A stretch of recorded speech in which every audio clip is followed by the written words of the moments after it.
Hey, salut tout le monde! Aujourd'hui, je fais la capsule vidéo sur la mi-juin. Pourquoi que les ours sont partis, ont disparu. Bon visionnement tout le monde!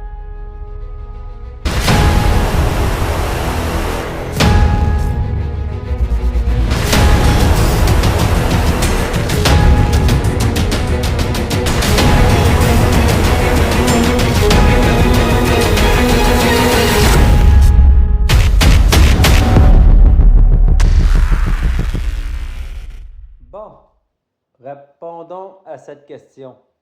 Pourquoi que les ours ne viennent plus à ma baie? Surtout quand on dit les ours, c'est le gros mâle mature. On a un shooter absolument. Pourquoi mon shooter ne vient plus? Bon, ben, on est 15 juin. On est dans la route. Tu sais, là, il y en a qui vont dire, ouais, mais on m'a tout conseillé d'aller à la chasse dans la route. Je vais vous expliquer un petit peu comment ça marche. Le route, là, c'est un couteau à double tranchant. Mais double tranchant, là, c'est pas légèrement, c'est genre 50% de chance, OK? C'est vraiment là 50-50. Il n'y a pas de genre plus ou moins, c'est vraiment 50-50. Le pourquoi? Bon, la chasse à l'eau, bon, ben, j'ai un ours nocturne, OK? Puis il y en a qui n'ont pas écouté mes vidéos, ils vont dire, bon, ben, tu sais, j'ai un ours toute la nuit, je suis pas capable de virer de bord. Bon, ben, là-dessus, le monde va se baser, bon, ben, moi, j'attends aux routes.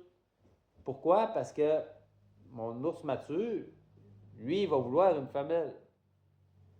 Puis, en voulant avoir une femelle, il va faire une erreur. Mais l'erreur, c'est ça, c'est que la femelle, elle est peut-être jour ou un petit peu de soir. Mais que l'ours mature, lui, va décaler son horaire pour aller rejoindre cette femelle-là. Fini qu'il va se faire puncher par un chasseur s'il est là. Ça va t'aider. Ça, on appelle ça que le route t'a aidé. C'est grâce au route que, dans le fond, l'ours mature a fait une erreur. Bon. Après ça, ce qui peut te nuire, le route. Bon. Ben, nuit, bon, ben, moi, mettons, j'arrive avec un exemple. J'arrive, paf, un beau gros shooter qui rentre fin mai. Puis là, il est là, il mange un peu, là, une semaine de temps. Là. Puis il est tout seul. Mané, il est parti. Pourquoi? Ben là, premièrement, il chasse des femelles. Tu sais, il aime ça manger, là. C'est important, là. Il arrive d'une hibernation, tu sais. C'est important pour lui manger. Mais là, la reproduction, les hormones, tout, lui, ce qu'il veut, c'est se reproduire. Là. Puis il est capable de manger partout dans le bois, cassez-vous pas la tête, là. Il était là avant vous autres. Tu sais, il va partir de votre baie, même si c'est très très bon ce que vous lui donnez. Là. Puis il va partir, il part, là. C'est terminé. Là. Il va revenir pour voir s'il y a d'autres ours. Genre dans une semaine, une couple de jours. Ça varie. Là. Ça peut vous nuire si vous n'avez pas de femelle à votre baie pour garder votre ours. OK? Après ça, il y a la femelle non réceptive. C'est comment qu'on fait pour savoir une femelle non réceptive? Bon, en général, là, c'est vraiment une femelle, une mère ourson avec ses oursons.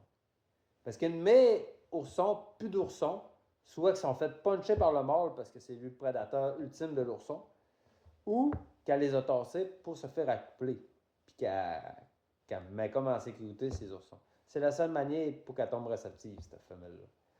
Puis il y a le côté non réceptif que ces oursons sont avec. Bon, ben là, ce côté-là, bon, ben là, pourquoi? Ben, elle va essayer de les protéger. Puis pour les protéger, ben, il faut qu'elle s'en aille de la bête. Puis ça s'en aille de la bête. Et le mâle va suivre, puis il va essayer. Puis on va beau avoir un an ou l'année, ces oursons-là, c'est la même histoire. OK? Mais c'est sûr qu'en un an, ils ont plus de chance, par exemple. Parce que eux autres, elle va être tassée, puis ils vont se tasser, puis ils vont être capables de survivre. Puis, si j'arrive avec le scénario aussi, que la femelle, elle peut être dominante. Ça m'est arrivé l'année passée. On me l'avait déjà dit que ça existait. Là, je l'ai vécu l'année passée, puis ça m'a fait apprendre. Dans le fond, la femelle, non, dans le fond, dominante, c'est, dans le fond, elle tasse toutes les ours. Toutes. sans exception. Elle est tout le temps au drum, tout le temps starté. Le matin, tu te dis, hey, j'ai une femelle avec ses oursons qui est tout le temps là. Elle arrête pas. Habituellement, c'est le contraire. Ils vont manger, puis des fois, ça s'en va. Des fois, il n'y a même pas de monde mature, elle est partie. Ça a peu d'une bête en général. Mais des fois, c'est le contraire. Comme elle, dans cette affaire-là, c'était le contraire. Elle, ça a approprié le drum. Elle était là tout le temps. Puis elle tossait petit ours, puis gros ours. Je te jure. J'en ai vu des ours. J'en ai vu des ours à cette bête-là. Mais elle les tossait toutes. Ça faisait qu'elle revenait tout à toute seule à occuper mon Kodak. C'est ça en gros. Ce qui peut nuire, c'est la femelle non réceptive avec ses oursons. Puis, ce qui peut t'aider, c'est une femelle réceptive qui est à ta bête. Mais quoi tes doigts que la femelle réceptive est à ta bête pendant qu'on est là, en ce moment. Sinon, ben, tu souhaites bien qu'il passe, mettons, s'il fait des petites rondes de 5 jours, 3 jours ou 7 jours, ben, t'espères bien d'être là pendant que, dans le fond, il va passer. Je vous souhaite bonne chasse tout le monde, puis j'espère que vous avez appris quand même beaucoup. Bonne chasse!